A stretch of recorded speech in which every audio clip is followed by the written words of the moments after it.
গোপাল ঠাকুরকে নিয়ে বনভোজনের আয়োজন, আর এই আয়োজনকে কেন্দ্র করেই শনিবার আনন্দ মুখরিত হয়ে উঠল পুরাতন মালদা পৌরসভার বাচামারি গভর্নমেন্ট কলোনির নিচু অংশ।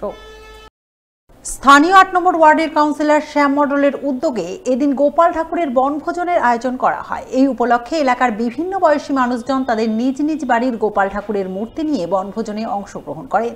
বাচামারি গভর্নমেন্ট কলোনির নিচু অংশ রাধা গোবিন্দ মন্দিরে সমস্ত গোপাল ঠাকুরকে সাজিয়ে রেখে ভোগ নিবেদন ও পুজো পাঠ করেন।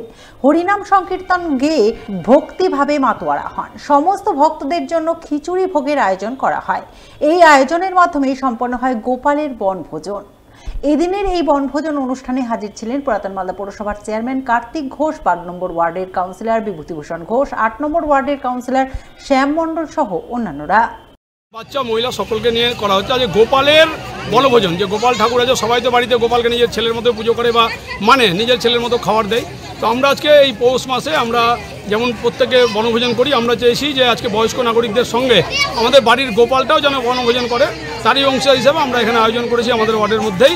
এবং সমস্ত মানুষ প্রচুর গোপালকে নিয়ে এসে তারা এই বনভোজনে অংশগ্রহণ করেছে এবং প্রত্যেকে নিজেরাও থাকছে।